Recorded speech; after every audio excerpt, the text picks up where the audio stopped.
Bienvenidos todos a un nuevo video. En esta video reacción traigo algo que a mí me llama mucho la atención y que creo que a ustedes también les puede gustar mucho, sobre todo porque yo soy mucho de este tipo de cosas. Yo desde que soy muy pequeño se me habló de algo llamado el apocalipsis. A partir de esto que me presentaron como el posible fin del mundo, donde toda la humanidad va a perecer y se va a ir todo al completo carajo, empecé a buscar más posibles extinciones humanas futuras, lejanas o cercanas o como sea, pero al final de cuentas me gustaba todo esto que era posapocalíptico, ¿vale? Entonces se podría decir de que tengo un sueño, y el sueño es que nos caiga un meteorito para ver si yo sobrevivo y puedo estar en una especie de película o serie posapocalíptica donde yo sea el prota superviviente. Lo más probable es de que caiga el meteorito y yo me desintegre en segundos. El video es creado por Pingüino Manco, así que todos los respectivos créditos van para Pingüino Manco. Se titula El iceberg de los momentos que casi extingue a la humanidad. Caigan a Instagram, a Twitch, gente, son más que bienvenidos, ¿vale? Sin nada más que decir, comenzamos, chicos. El origen exacto de la humanidad sigue siendo una pregunta muy cuestionable hasta el día de hoy. ¿Y? Pero lo que no es cuestionable es el saber que han habido ocasiones en las que la humanidad pudo haberse extinguido. Algunas muy conocidas, otras no tanto, y otras de las cuales ni te has enterado. ¿Cómo? Ah, bueno, seguro se refiere a las sirenas y todo eso que vive debajo del mar, que ahora ya todos sabemos de que es real. 4581, Asclepius. Es una canción muy buena para hablar sobre la extinción de la humanidad, ¿no? 22 de marzo de 1989, nuestro planeta pudo haber sufrido un golpe muy grande que posiblemente hubiera acabado con la vida de millones de personas. Esto debido a que un asteroide de 300 metros de la clase Apolo estuvo a punto de impactar ese día en la Tierra. Se considera un acercamiento peligroso cuando un asteroide y la Tierra se encuentran a menos de 1.000.000 de kilómetros. ¡Hola! Ese día, el asteroide ya mencionado pasó a una distancia de 683.776 kilómetros de la Tierra. 9 ¿Y quién lo movió o qué? O sea, solo no chocó y ya días está. después de su evidente avistamiento, ¿Alguien de ustedes lo movió para que no nos impactara? fue investigado por Norman G. Thomas y Henry Holt el 31 de marzo de 1989 desde el observatorio del Mira, si hubiese impactado en la Tierra, habría provocado una explosión equivalente a la de una bomba atómica. ¡Una bomba atómica, mamón! Monte Palomar. Shoemaker, Levy 9. Descubierto por los astrónomos Caroline Eugene Shoemaker y David Levy, la noche del 24 de marzo de 1993, D/1993 F2, o mejor conocido como Shoemaker-Levy 9, fue un cometa que no le quedaba mucho tiempo para colisionar con Júpiter. ¿What? Siendo el planeta más grande de nuestro sistema solar, posee una enorme gravedad que puede atraer todo tipo de objetos. Aquella noche los astrónomos descubrieron que este cometa se iba a estrellar contra Júpiter en algún momento. Tiempo después, desde el día 16 de julio al 22 de julio de 1994, 21 fragmentos del cometa chocaron con el planeta, produciendo una colisión entre dos cuerpos del sistema solar que no había sido nunca observada en la historia. Los 21 Oye, da miedo, ¿no? Tipo, con la música esta pendeja no da miedo, pero realmente tú te pones a ver el contexto y es como, ¿what? ¡Es terrorífico! pedazos del cometa viajaban a una velocidad de 216.000 kilómetros por hora, lo que provocó una explosión poderosa, que desató una fuerza equivalente a la de 300 millones de bombas atómicas, y que durante esos 6 días, chocaron 21 fragmentos del cometa en diferentes partes, dejando así columnas gigantes de escombros a 3.000 kilómetros por encima de las nubes, a una temperatura estimada de hasta 30.000 grados centígrados. ¡A la mierda! Calorcito, ¿no? Meses después, las heridas en Júpiter por el impacto comenzaban a ser visibles, que incluso dejó una cicatriz muy notable en su atmósfera, siendo confundible con su gran mancha roja. ¡A la madre, güey! ¿Eso es una cicatriz de un impacto? Si ponemos verticalmente, posicionándonos en el eje cúbico del planeta, perfectamente ahí podría estar Argentina. Hubiera desaparecido 3/4 de Argentina ese meteorito. Roja, con la que antes se destacaba igual. Si Júpiter jamás hubiese detenido el cometa, se cree que las consecuencias de esa terrible colisión hubiesen sido catastróficas. Pero se sabe que no ha sido la primera vez, ya que Júpiter ha salvado a la Tierra en varias ocasiones al atraer objetos hacia sí mismo. Nice, Nice. Diluvio universal.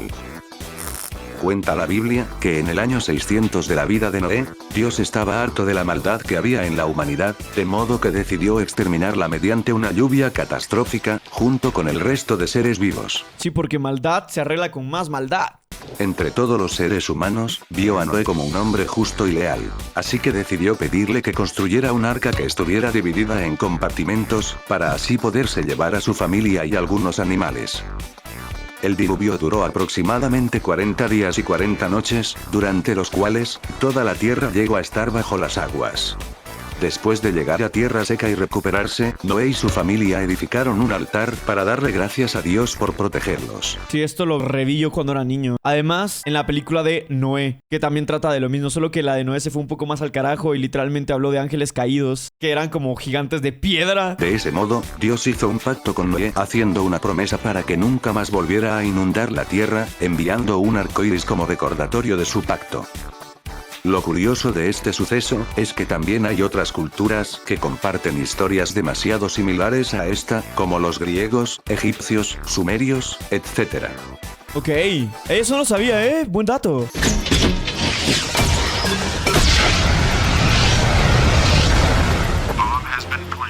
Las transiciones de Pingüino Manco son increíbles. Tiene mucha creatividad este tipo, lo amo. Bólido de Tunguska. En un lugar alejado de Siberia, a 3 kilómetros de altura, una explosión equivalente a las bombas de Hiroshima y Nagasaki, arrasó y aplastó aproximadamente 80 millones de árboles y a miles de animales en un área de alrededor de 80 millones de árboles. kilómetros, que incluso su onda expansiva fue capaz de romper ventanas a 400 kilómetros de distancia, e incluso pudo haber hecho caer a algunas personas.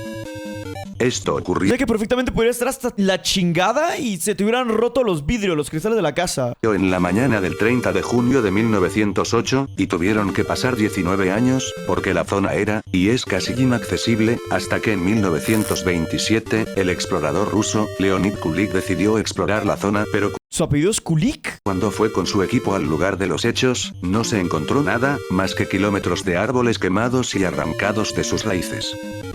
Afortunadamente no hubieron muertos, debido a que fue en una zona donde no hay casi población, y muchos creen que puede ser un misterio hasta el día de hoy, pero lo más probable es que se trató de un enorme asteroide o un cometa de hielo que pudo estallar antes de impactar en la zona. Suena a insulto maya, exactamente.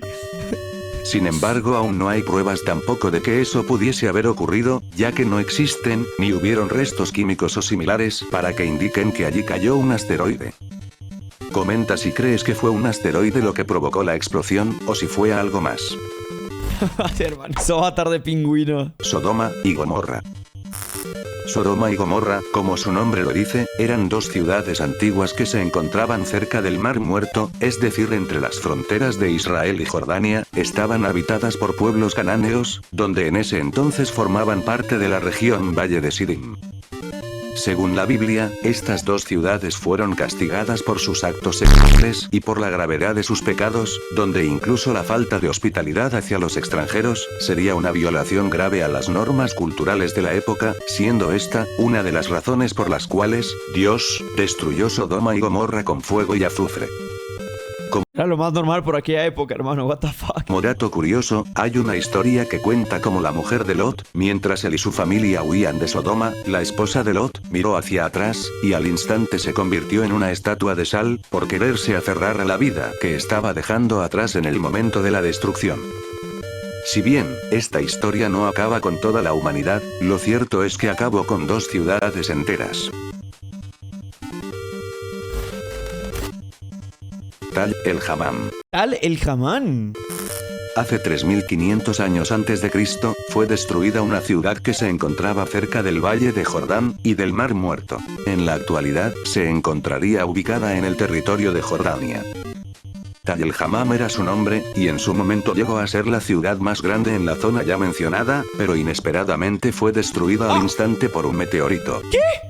Se cree que un día, los habitantes de aquella ciudad, se dirigían a hacer sus actividades cotidianas, sin tener la más mínima idea de que un meteorito helado, volaba hacia ellos a una velocidad de unos 61.000 kilómetros por hora. ¡A la mierda! O sea, los desintegró enteros. El meteorito, entró en la atmósfera y se transformó en una gran bola de fuego.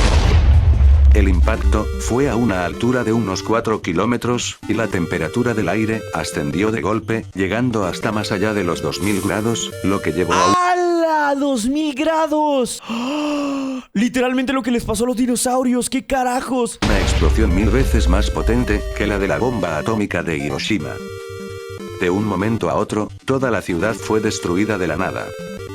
La gente que vio al cielo se quedó O sea que la ciudad estaba así en lo más alto, era top tier de ciudades y quedó en la ni mierda, bro. ciega al instante, mientras que la madera y la ropa se prendieron al momento, y las espadas, lanzas, los objetos de barro y cerámica comenzaron a derretirse.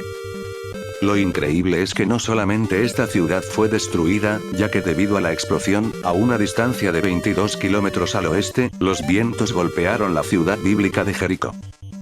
Sus murallas se derrumbaron, y nuevamente, otra ciudad quedó reducida a cenizas. Tal el Hammam fue descubierto en 2005 por un grupo de arqueólogos, liderado por Stephen Collins, y se cree que estas fueron las ciudades. ¿Pero sentirán algo o solo es así en fa? Yo creo que cuando te mueres por algo así, creo yo, porque es que, digo, no me ha pasado nunca que me ha caído un meteorito y me desintegré, pero yo llego a suponer de que debe ser en fa, porque te desintegras rapidísimo. Que pudieron dar origen a la historia bíblica de Sodoma y Gomorra. 23 de julio de 2012. Una tormenta solar vendría siendo el término que se le da cuando el campo magnético solar emite grandes cantidades de partículas cargadas, lo que provoca explosiones de plasma y es lo que se le llama eyecciones de masa Sí. coronal. Lo que hace es que salgan en diferentes direcciones por el sistema solar, y a su vez, también con el campo magnético terrestre y con la atmósfera superior de nuestro planeta, y es lo que golpea a la Tierra. Eso es lo que vendría siendo una tormenta solar, pero gracias a la magnosfera de la Tierra no nos puede hacer daño, pero puede causar fallas o pérdida de comunicación, caídas del suministro eléctrico, etc. Pues bien, en el año 2012, precisamente el 23 de julio, se registró una tormenta solar extrema, o al menos, la más poderosa registrada en más de 153 años Fuck, ¿cómo se ve esa cosa, hermano? ¡Qué tétrico! en aquel entonces. Pero afortunadamente, se puede decir que no azotó a la atmósfera, sino que pasó muy cerca de la Tierra, y no ocurrió a mayores, de lo contrario, hubiese tenido efectos muy catastróficos.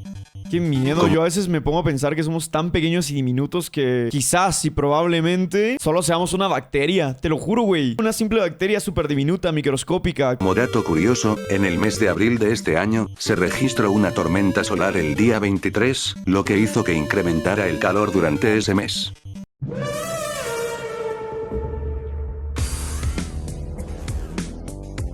Pompeya. Música hecha por mí, puso el cabrón. O sea, aparte de ser un pingüino, no tener una mano, ser youtuber, ser loquendero, también es DJ. Pompeya fue una ciudad romana que quedó en el olvido por cierto momento en la historia.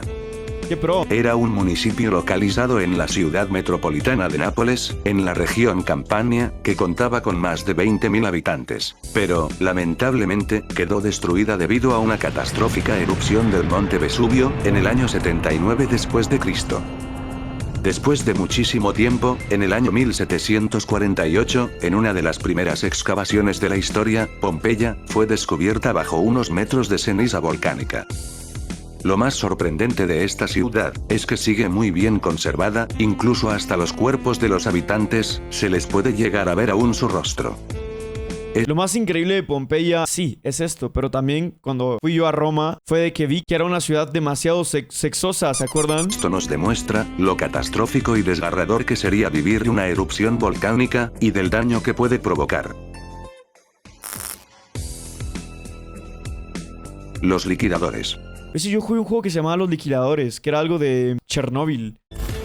El 26 de abril de 1986, ocurrió un accidente nuclear, precisamente, en la central térmica nuclear Memorial, Vladimir Ilich Lenino, central nuclear de Chernóbil. ¡Es el mismo! Oye, entonces el juego que jugué tenía lore. Más conocido como el accidente de Chernóbil.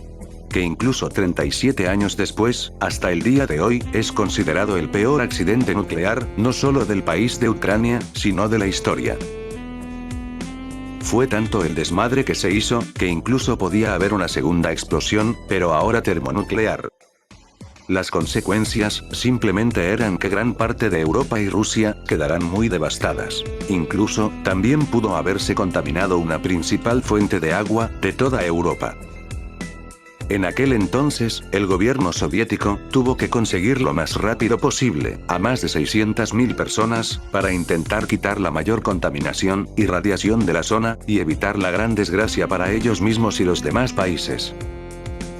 Conformados por mineros, albañiles, bomberos. De todo, güey. Se les dijo y se les pidió específicamente que fueran a las minas y hacer un montón de cosas sin ningún tipo de protección. Se les mandó ahí abajo y no se les dijo que les iba a pasar algo, que se les iba a caer el cuerpo, la piel, güey, por la radiación, nada de eso. Operadores de centrales eléctricas, e incluso por algunas mujeres, y entre otros. Su labor principal era descontaminar la zona de exclusión, pero también hicieron otras cosas. Por ejemplo, algunos se encargaron de talar el bosque cercano a la planta y enterrar los árboles. Otros cazaron a varios animales de la zona para evitar que su pelaje propagara aún más los altos niveles de radiación. Otros limpiaron casas y edificios. Como te podrás dar cuenta, los liquidadores hicieron varias acciones a lo largo de los años, y en pocas palabras, gracias a todos ellos, casi la mitad de un continente se salvó. Sin olvidar a los 3 buzos, que lograron evitar una explosión de vapor, vaciando las aguas de las piscinas. De ellos 3 iba el juego que jugué. Subterráneas para evitar la explosión, y por si te lo preguntas, increíblemente, ninguno de ellos murió después por la radiación. Fuck. Sin embargo, sus a mí en el juego se me murió uno. Cuerpos sí tuvieron afecciones.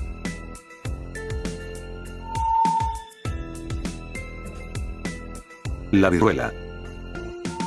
Espera, ¿por la viruela iba a extinguirse la humanidad? Durante más de 10.000 años, la humanidad sufrió con el virus de la viruela. Apareció en el noreste de África, propagándose por el aire, y a su vez atacando las células de la piel, el vaso, la médula ósea y los ganglios linfáticos de sus víctimas. La viruela se abrió por todo el mundo, debido a los comerciantes egipcios, luego en el Medio Oriente con las cruzadas, y así hasta llegar a América con los conquistadores españoles y portugueses. ¡Wow! Una locura, ¿eh? Desde entonces, logró matar a miles de millones de personas. Se estima que, de 300 a 500 millones de personas murieron por la viruela, y esto solo en el siglo XX.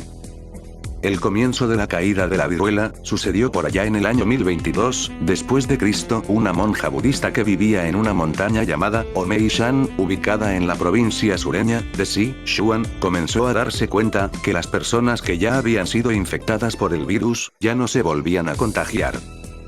Así que molía literalmente costras de viruela para después soplarlo en la nariz de personas no infectadas. A esta técnica se le llamó variolización. Se siguió utilizando hasta que en el mes de mayo de 1700 la tipa vino y agarraba costras de viruela y se las soplaba a los demás. Era como anticuerpos. 96, el médico inglés, Edward Jenner, quien junto a una ordeñadora de vacas, llamada Sarah Nelms, tenía ronchas de viruela bovina en la mano y en el brazo, que contrajo por las ubres de una vaca llamada Blossom. ¿What? Gracias a esto, con los residuos que tenía en la mano, Jenner inoculó a James Fitz, el hijo del esposo de Sarah, quien a su vez, se convertiría en la primer persona que recibiría la vacuna experimental contra la viruela, y la primer vacuna de todas. 2 meses después, Jenner volvió a inocular a James, pero ahora con residuos frescos de viruela. Al final el morro no contrajo el virus, y Jenner concluyó con que ese era el medicamento para la viruela, y creando a su vez, la primera vacuna. A O diferencia sea que se llama vacuna porque se creó con una vaca. de la variolización, Mentira, eso lo leí del chat. No quiero que piensen que soy estúpido. que usaba el virus de la viruela, la vacunación usaba un virus mucho menos mortal, la viruela bovina. La erradicación de la viruela concluyó en 1900. Pero sí fue por eso. Solo los estaba poniendo a prueba. ¿Quién es el estúpido ahora? 179, y Jenner es recordado como el padre de la inmunología, pero tampoco hay que olvidar a la vaca Blossom, a la ordeñadora Sarah Nelms, ni al niño James Fitz. ¿Ahí? La tormenta solar de 1859. Bien, como ya expliqué anteriormente lo que es una tormenta solar, ahora te contaré la mayor tormenta solar que llegó a vivir la humanidad. El evento Carrington. Llamado así por el astrónomo que lo descubrió, Richard Christopher Carrington. El 1 de septiembre de 1859, Richard se dio cuenta que el Sol estaba emitiendo una inmensa eyección blanca, que no se parecía a alguna que recordará haber visto, dejándolo con la incógnita. Solo para que 17 horas y 40 minutos después, aquella eyección blanca azotara a nuestro planeta con una fuerza nunca antes vista, lo que no solamente causó la presencia de auroras boreales en el Polo Norte y el Polo Sur, sino también llegó al continente de América. Creó un caos a su paso, lo que también hizo que dejara sin luz a millones de personas por el mundo, y que cortara las comunicaciones de aquel entonces. Ah, esto lo vi. No me acuerdo si lo vi en un video o cuando veía televisión, en algún reportaje o algo, pero sí. Lo que no se supo en el momento, es que se estaba presenciando y registrando la primer tormenta solar en la historia del ser humano. ¡Qué miedo! Se conoce como el evento Carrington en honor a Richard, quien fue el único que observó la erupción solar, y la asoció con una tormenta solar por primera vez. Ok.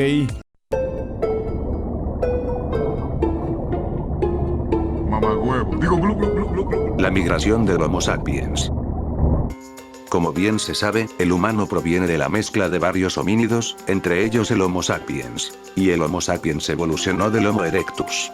Lo que hoy se conoce como humanidad, en aquella época estaba formada mayormente por el Homo sapiens, hace 1.2 millones de años, en África.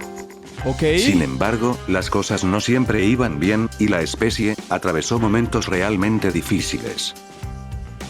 Hace cerca de 70.000 años, la población llegó a ser menos de las 2.000 personas, repartidas en pequeños grupos y todas en África.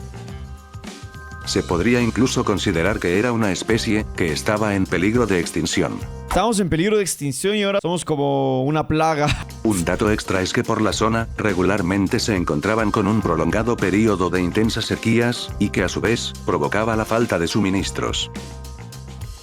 Debido a esto, algunos de ellos, probablemente no más de la mitad, decidieron marcharse. Lo hicieron bordeando las costas de África Oriental, y fue lo que dio origen a varios viajes que duraron miles de años, que con el tiempo, se fueron transformando en decenas de poblaciones, culturas y razas diferentes, repartidas a lo largo de la historia. El problema para los que aún no se marchaban, comenzó poco tiempo después, cuando el planeta estaba teniendo cambios climáticos extremos. Lo que obligó al final, una migración para todos. Qué loco. A veces me pongo a pensar de si puedes retroceder el tiempo y volver a esos años, güey. Se vería súper diferente todo, pero me gustaría presenciarlo con mis propios ojos. Hiroshima y Nagasaki. Antes de seguir con el video, quiero explicarles que tal vez este caso no acabó con toda la humanidad, pero la misma bomba atómica sí la podría acabar, y este suceso en la historia es claro ejemplo de lo que puede causar. Dicho todo esto, sigue disfrutando. ¿Cómo? Ante la negación de rendirse por parte de Japón con Estados Unidos, sobre la Guerra del Pacífico, ya iniciado desde 1941, provocó que días después, Estados Unidos, hiciera uno de los actos más tristes de la historia, con el pretexto y con tal de obligar a Japón a rendirse rápidamente.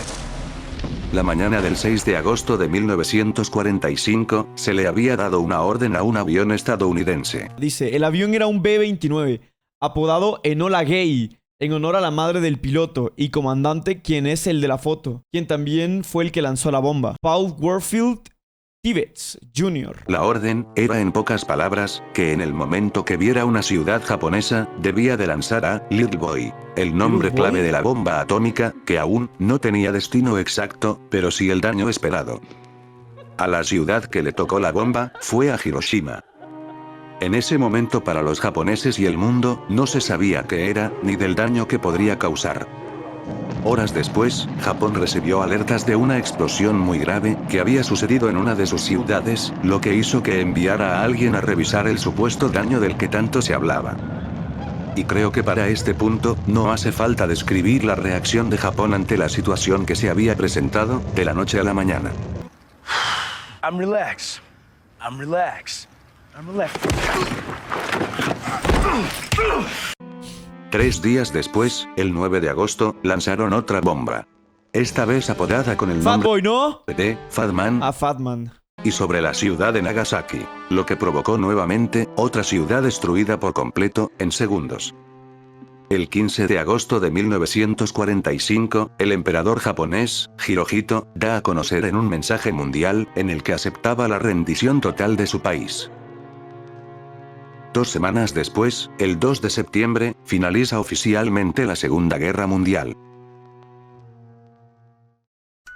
El saldo de las 2 bombas, en total, fue de más de 214.000 personas al instante, sin olvidar a las que lograron sobrevivir, que se quedaron con afectaciones por el resto de sus vidas. ¡Al instante, mamón! ¿What? Eso hubiera desaparecido Guatemala completamente. Ah, no, mentira. Hice mal los números. Incidente del cohete noruego de 1995. Con la caída del muro de Berlín, y de la ya esperada disolución de la Unión Soviética en 1991, la relación entre Rusia y Estados Unidos comenzó a mejorar después de mucho tiempo. Las tensiones que había entre estos dos países empezaban a desaparecer, y las cosas Volvieron a renacer, huevón. Ya saben, ¿no? De lo de la posible Tercera Guerra Mundial, que otra vez está sonando muy fuerte. se veían que por el momento iban bien.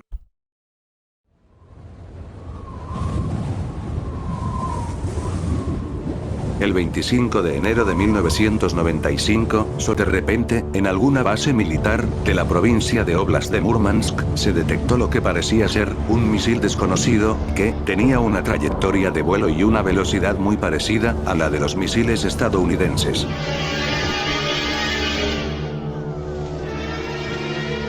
Ese ruido me pone De un los pelos momento de punta, hermano. Para otro, el país entró en crisis, y en el instante se pensó que era algún ataque nuclear, o algo por el estilo. Al presidente, Boris Yeltsin, se le avisó, y se le entregó, H-Jet, el cual era el nombre de un maletín nuclear. El presidente, sin dudarlo, lo activó. Se había convertido en el primer líder de la historia en activar un maletín nuclear. A partir del momento que había activado su maletín, tenía solamente 10 minutos para decidir qué acción tomar. Ahora todo dependía de su dedo, y de un solo botón, el cual, si se apretaba, se iba a desatar un infierno total. Mierda, sí. A ¡Ay! Yeltsin, algo no le cuadraba, ya que no tenía sentido que el país con el que por el momento se llevaba bien, lo atacara de la nada. El tiempo corría, y tenía solamente 2 opciones. A. Contraatacar. Sí. B. Esperar, darle seguimiento, y ver que era realmente el supuesto misil. Después de varios segundos de tensión, decidió esperar, a pesar de la presión generada por parte del ministro de Defensa ruso. Que todos le están diciendo, ¡dispare! ¡Dispare! ¡Presione ese maldito botón! Y el güey está como, ¡no, no, no! Hay que ver. Hay que analizar la situación. Finalmente, cuando quedaban solamente 2 minutos antes de que acabara el tiempo, los técnicos del radar notificaron que el entre comillas misil había cambiado de dirección hacia el mar. El cohete que estás viendo en pantalla había sido lanzado por un grupo de científicos noruegos y estadounidenses desde Andoya, una isla de Noruega. Tenía como objetivo estudiar auroras boreales sobre el archipiélago de Svalbard, que forma parte de Noruega. Fue el que en algún momento estuvo a nada de desatar una guerra nuclear, y probablemente acabar con el mundo. Puta madre, qué miedo, ¿no? Eso estuvo muy cerca. Es que es estúpido, hermano. Somos monos. Somos monos con armas. La crisis de los misiles en Cuba. Durante los 44 años siguientes tras finalizada la Segunda Guerra Mundial, hubo una guerra, la cual se le llamó Guerra Fría, porque a pesar de las grandes tensiones que había entre los Estados Unidos y la Unión Soviética, jamás se utilizó ni una sola bala, y nunca hubieron enfrentamientos directos. Mientras competían quién era mejor para romperse la madre, la destrucción nunca fue tan notable como los 13 días de la crisis de los misiles en Cuba. Durante algunos años, Estados Unidos trató de destruir al gobierno comunista de Cuba. Pero falló en el intento, provocando así que Cuba buscará ayuda en la URSS. En el momento que la URSS se enteró de la situación de Cuba, Yo maté a Fidel Castro en el Call of Duty Black Ops. Le di un tiro, ¿no? Entre ceja y ceja. Recordad mi nombre. estaban súper cagadísimos de felicidad, ya que así podían poner misiles al lado de Estados Unidos, y de ese modo, no solamente proteger la isla, sino también responderles por la amenaza de los misiles estadounidenses instalados en 1959 en Italia y Turquía. ¿Qué coño Pero hacía Fernanfloo ahí? lamentablemente, fueron descubiertos después de que un avión espía fotografiara la instalación de los soviéticos en Cuba. El 16 de octubre de 1962 sería el inicio de los 13 días más intensos de toda la Guerra Fría, y el presidente John F. Kennedy anunció el 22 de octubre que la Marina de Estados Unidos interceptaría todos los envíos a Cuba. Evidentemente, esto encabronó a la Unión Soviética, y lo consideró un acto de guerra. De este modo, iniciaron los conflictos. Estados Unidos queriendo quitar los misiles, y la URSS y Cuba, diciendo que solamente se estaban defendiendo en caso de cualquier cosa. El 27 de octubre, un avión espía estadounidense, pilotado por Rudolf Anderson, fue derribado por un misil soviético. El mismo día, el submarino soviético B-59 se encontraba escondido en el Caribe, en una misión secreta hacia Cuba, cuando fue encontrado por un buque de guerra estadounidense. El buque comenzó a detonar bombas alrededor del submarino, con el fin de obligarlo a identificarse y salir a la superficie. Sin saber que este submarino cargaba armas nucleares. Los soviéticos a bordo del submarino estaban lidiando con una temperatura de 40 grados, debido a que el aire acondicionado se había descompuesto, y llevaban días sin comunicación con Moscú. El capitán Valentín Savitsky sospechó que quizás había comenzado la guerra, y pensaba que no se habían enterado por la incomunicación. Así que pensaba lanzar un misil nuclear contra el buque, de aproximadamente la misma potencia que la bomba de Hiroshima. Afortunadamente para el mundo, el comandante Arkhipov, quien también estaba ¿Ese es el comandante? ¡A la verga! en el submarino, mantuvo la calma, y logró convencer al capitán de que no estaban siendo atacados. Arkhipov, sin saberlo, había salvado aquel sábado al mundo. Pero la crisis aún no terminaba, y al día siguiente, el 28 de octubre, los militares de Estados Unidos, por primera vez, pasaron a DEFCON 2, el cual es un término para medir el nivel de disponibilidad y defensa de sus fuerzas armadas, y del cual sería el paso previo a una guerra nuclear. Con los misiles ya listos, solamente faltaba esperar el fin del mundo. Pero, en Washington D.C., el procurador general estadounidense, Robert Kennedy, se había reunido en secreto con el embajador soviético, Anatoly Dobrinin, y tras varias negociaciones, habían llegado a un acuerdo, el cual era que Estados Unidos iba a quitar los misiles en Italia y Turquía, y prometía no invadir Cuba, a cambio de la retirada de los misiles. Y al día siguiente, la crisis, finalmente había terminado. Qué locura, hermano. Y Latam todo el tiempo así, un tipo chill de cojones, bro. Es lo que es Latam. Abe Archer, 83. 6 años antes de que la Guerra Fría terminara, hubo un momento demasiado tenso, que casi comienza una guerra nuclear a finales de 1983, y de la cual casi no se ha hablado. En mayo de 1981, 2 años antes, A ver, dice, el 20% de las causas de nuestra extinción es por causa natural. Y el 80% de nosotros mismos. Acertaste, perfectamente es así. durante una serie de reuniones, el secretario general, Leonid Brezhnev, y el presidente de la KGB, Yuri Andropov, declararon que sospechaban que Estados Unidos estaba preparando en secreto un ataque nuclear contra la URSS. Así que para combatir estas sospechas, Andropov ordenó a la KGB iniciar la Operación Ryan, que era el nombre clave de ataque con misiles nucleares. Consistía en investigar y echarle un ojo al gobierno de los Estados Unidos, para identificar las primeras fases de un posible ataque nuclear, y así tratar de detenerlo en secreto. Para ello, enviaron agentes especiales que se encargaban de vigilarlos. O sea que los agentes especiales, los espías y todo esto que hemos visto en películas y en series, realmente sí existen.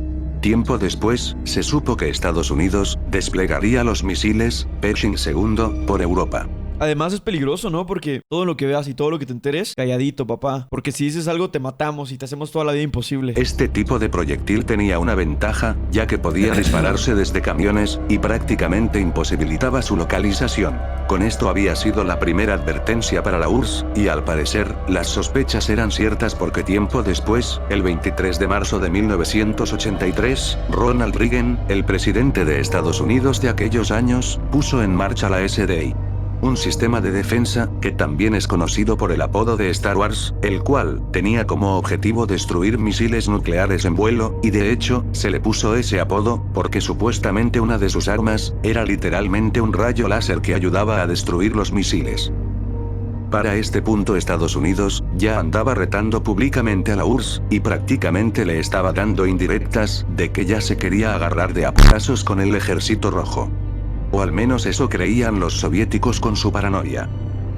La gota que derramó el vaso ocurrió el 1 de septiembre de 1983, cuando el vuelo 007 de Korean Air volaba desde la ciudad de Nueva York hasta su destino, Seúl, Corea del Sur. Pero por razones desconocidas, el avión comenzó a salirse de su ruta, sobrevolando la isla Moneron, territorio ruso en el mar de Japón, catalogado como zona restringida.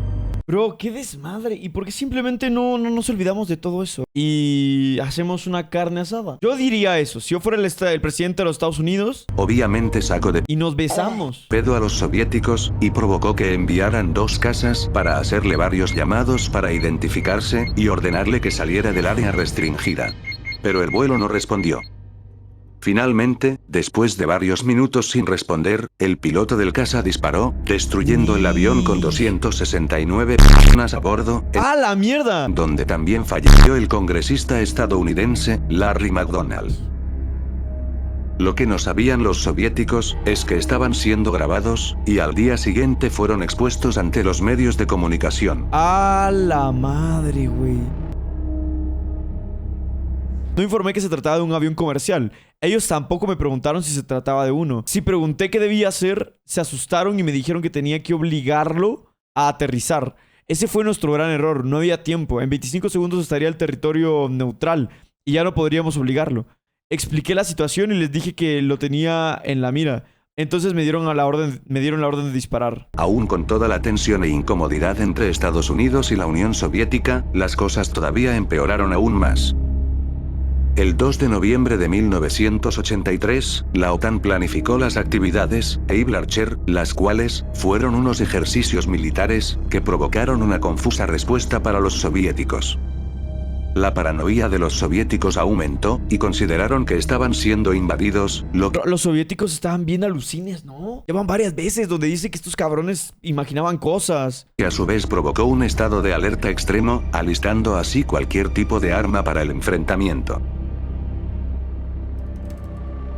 La amenaza de una guerra nuclear finalmente terminó con la conclusión de las actividades de la OTAN el 11 de noviembre y con la ayuda de la única ¡Mi ciudadana cumpleaños! ¡Bien! estadounidense que viajó a Moscú, Suzanne Massie, ya que gracias a que se habían puesto en contacto con ella, las cosas se pudieron calmar entre estos dos países, porque cuando regresó a los Estados Unidos, logró de algún modo convencer al presidente Ronald Reagan.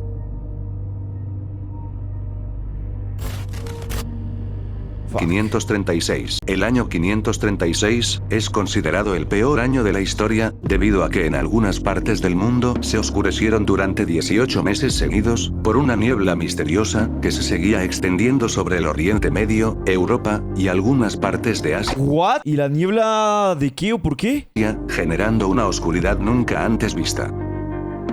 La niebla cubría el sol, provocando así que los cultivos de comida se perdieran por completo, lo que dio inicio a la falta de alimentos. ¿What? Esto me recuerda a una película que se llama The Road, La Carretera. Literalmente lo mismo, nunca sale el sol y por eso se muere todo. En Europa, Mesopotamia, China y algunas partes de Asia, comenzaban las grandes hambrunas.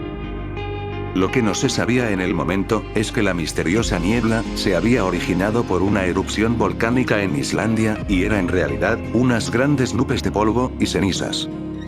Pero esto solo fue el inicio de una cadena de desmadres que durarían casi más de una década. Debido a las cenizas del volcán, se formó en la atmósfera una capa de sulfuro y bismuto, que provocaba en pocas palabras, que la luz del sol se reflejara en el espacio y el planeta se enfriara. Lo que hizo que bajara la temperatura hasta 1,5 grados en pleno verano de aquel año. ¡A la Llegando mierda! incluso a nevar en China, algo que nunca se había registrado antes. Con la desnutrición, el frío y la oscuridad, vendría otra catástrofe peor. En el año 541, comenzó la plaga de Justiniano, lo que sería como ¿Por qué ese tipo de cosas ya no ha pasado? ¿Por qué ya no ha pasado eso de la niebla y tal? un inicio de lo que iba a ser la peste negra en un futuro. Cuando la plaga ya había arrasado a Constantinopla, se comenzó a tirar los cadáveres enfermos al mar. La orden había sido por el mismo emperador, Justiniano, y solamente provocó que la peste se esparciera aún más, lo que más adelante se convirtió en una de las peores pandemias de la historia, que dejó una muerte aproximada de 50 millones de personas, y no, aún no se trataba de la peste negra. ¡A la mierda, loco! Después de la plaga, el Imperio bizantino jamás se pudo recuperar del todo, llegando incluso a perder el 35 y 55% de su población total, afectando a los mismos romanos occidentales. Ok. Debido a estos desmadres, la economía en Europa quedó muy devastada. Pero no solamente fueron los únicos que la llegaron a pasar mal. En Perú, precisamente la civilización moche, sufrió un fuerte golpe por aquellos años, debido a que tenían un sistema avanzado de riego para todos sus cultivos, sin olvidar que también eran muy buenos pescadores, llegando incluso a depender económicamente de la agricultura. Sin embargo, un desastre meteorológico, conocido como El Niño, provocó fuertes calentamientos en las aguas que perjudicaron seriamente el Dios no maldice dos veces, pandemia y peruano. Déjale de huevos. suministro de pescado. Pero no solamente pasó eso. Porque más adelante provocó fuertes inundaciones, que arruinaron los sistemas de riego y varios cultivos, y para acabarla de chingar, El Niño continuó con intensas sequías. Después de algunos años, el mundo se pudo recuperar poco a poco, y estos sucesos provocaron por aquellos años, debido a que tenían un sistema ¿Qué mierda? ¿Un error en la Matrix? avanzado de riego para todos sus cultivos, sin olvidar que también eran muy buenos pescadores, llegando incluso a depender ¿Qué fue? económicamente de la agricultura. Sin embargo, un desastre meteorológico, conocido como El Niño, provocó fuertes calentamientos en las aguas que perjudicaron seriamente el suministro de pescado. Pero no solamente pasó eso. Porque más adelante provocó fuertes inundaciones, que arruinaron los sistemas de riego y varios cultivos, y para acabarla de chingar, El Niño continuó con intensas sequías. Después de algunos años, el mundo se pudo recuperar poco a poco, y estos sucesos provocaron un antes y un después para las culturas. Mierda. Así que ya sabes, El inicio de la decadencia del Perú, dicen. cuando sientas que es el peor año de tu vida, recuerda este año. Mientras tanto, los mexicas y los mayas.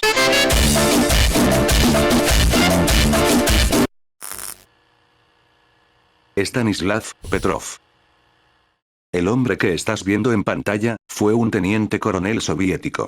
Stanislav Petrov era su nombre, y evitó una gran catástrofe mundial. La URSS acababa de derribar el avión coreano que había entrado en su territorio, y la Guerra Fría aún no terminaba. Precisamente, la madrugada del 26 de septiembre de 1983, Petrov ocupaba el lugar de un compañero, quien era el responsable de activar el protocolo de contraataque nuclear. Todo esto en el búnker Serpukhov 15, donde se coordinaba la defensa aeroespacial rusa. De repente, el satélite Oko captó el lanzamiento de un misil nuclear, que tenía un tiempo estimado de impacto, de solamente 20 minutos. Cualquiera pensaría que Petrov activaría el contraataque sin cuestión alguna. Pero eso jamás sucedió.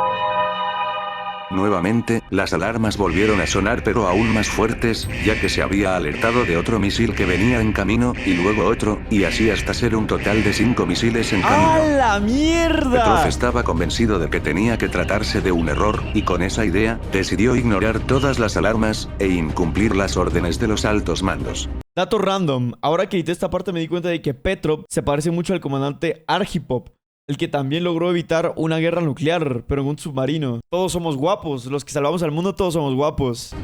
Finalmente, los misiles jamás aparecieron, y Petrov fue y es recordado en este video como el hombre que salvó a la humanidad. Resulta que el Sol, la Tierra y el satélite Oko se habían justamente alineado, de tal forma que el satélite confundió la luz solar reflejada en las nubes con el lanzamiento de un misil. ¡Hala! Mientras tanto, la URSS ocultó este error, hasta que el general Yuri Botintsev, comandante de las unidades de defensa antimisiles, de la defensa aérea soviética, lo revelara al público en la década de los 90. Güey, la URSS como que siempre estaban tocando en las pelotas al tigre, ¿eh? Le estaba rascando las pelotas muy seguido al planeta Tierra y al peligro.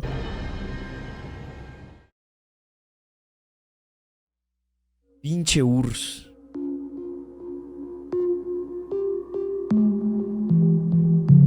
Ok, el último nivel, ¿no? Sí.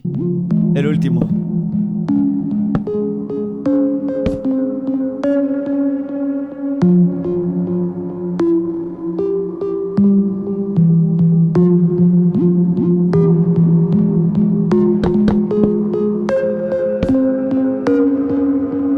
Peste negra. Mientras otras partes del mundo tenían higiene personal, en Europa era todo lo contrario, pues era mal visto debido a la Y siguen así, güey. obsesión religiosa de aquel tiempo. Se puede decir que este suceso fue la lección más dura para la población de la Edad Media y es porque les hizo saber que la higiene era obligatoria. La peste negra no es un virus. Es la bacteria zoonótica, Yersinia pestis, que suele encontrarse en pequeños mamíferos y en las pulgas que la transmiten. Llegó a Europa en 1347, y su origen exacto aún se desconoce, pero se cree que tuvo lugar en alguna parte de Asia, y se transmitía por la picadura de pulgas infectadas. A la mierda. Aunque también, las rutas de comercio traían la peste sin saberlo. Pero la principal transmisión de la peste, y la más conocida, era por las ratas, ya que eran las que más contenían las pulgas infectadas. De hecho, cuando la rata llegaba a morir, las pulgas buscaban otro nuevo lugar, que serían los humanos. Una vez teniendo las pulgas A la mierda, el caballo en la pintura.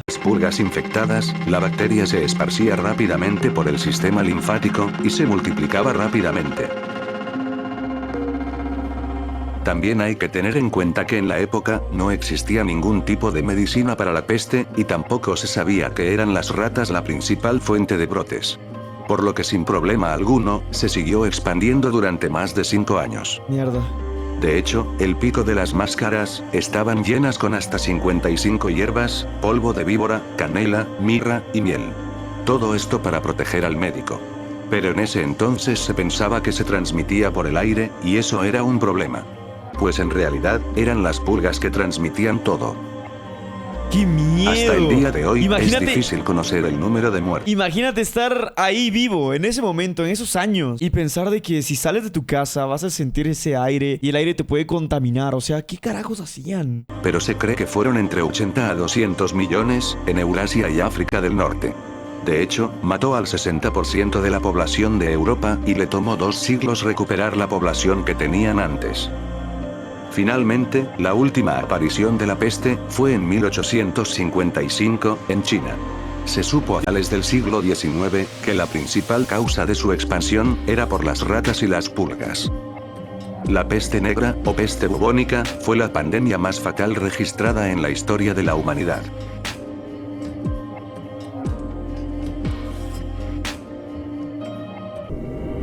La glaciación. A ver qué Hace tal está este. aproximadamente 195.000 años, la temperatura bajó fuertemente en invierno y verano, provocando que los glaciares se extendieran. Se había dado origen a la etapa glacial. Aunque no era la primera etapa glaciar, al menos era la primera que La primera glaciación se produjo hace 2.400 y 2.100 millones de años. tenía humanos. Esta parte de la historia provocó que el mundo se volviera frío y seco, de tal modo que multitudes de entornos fueron destruidos. Así como varios animales que aún no estaban adaptados. Mierda.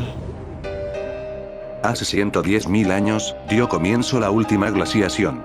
Y terminó hace cerca de 10.000 años. Los seres humanos fallecieron hasta tal punto que se cree que la población se redujo hasta menos de 1000 habitantes en el mundo.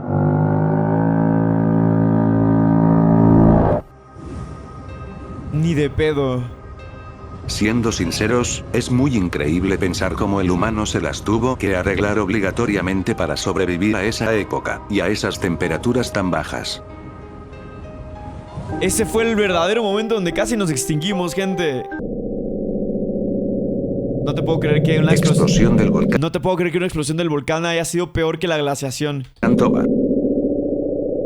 En el norte de la isla Sumatra, de Indonesia, aproximadamente hace unos 74.000 o 75.000 años, el planeta y el ser humano acabarían por experimentar un suceso tan fuerte jamás antes visto, que literalmente reiniciaría el clima por completo. Este suceso sería la super mega erupción del volcán Toba. ¡A ¡A la mierda! ¡Ni en pedo! Mira la diferencia. En lo personal, lo considero uno de los peores apocalipsis, debido a que esta erupción arrasó con una fuerza nunca antes vista, que llegó a extinguir de un momento a otro, a varios homínidos, animales y plantas. ¡Hala! Y eso solamente por las... Oye, qué miedo, ¿no? Imagínate haber presenciado la explosión de ese volcán. Ah, mierda, no sé, es indescriptible eso. zona. Más adelante, las cenizas se extenderían por algunas partes del planeta donde ya estaban siendo habitadas por varios homínidos. No solamente no paró de extenderse, sino que también bloqueó los rayos del sol, provocando que la temperatura bajara hasta 3 grados.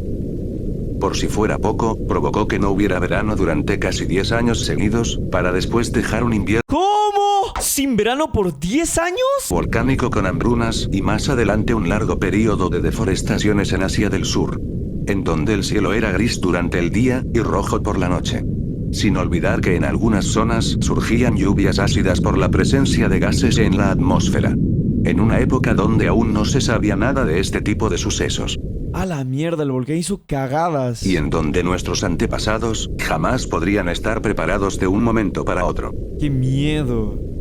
El grado de explosividad volcánica fue de 8, y expulsó 2.800 kilómetros cúbicos de material, logrando de este modo interrumpir las migraciones en todo el mundo. El volcán estaba al lado de un lago, el cual sería más grande después de la erupción, y de los cientos de años que tardó en restaurarse la zona. El humano logró sobrevivir porque en varios lugares encontraron cavernas donde había agua y peces, siendo ahí los sitios donde se refugiaron mientras duraba la crisis. O sea, 10 años. Sin embargo, se cree que la cantidad de humanos que quedaban después de la explosión fueron casi de 1000 supervivientes en todo el mundo. ¡Qué miedo! Necesitamos una actualización, ¿no?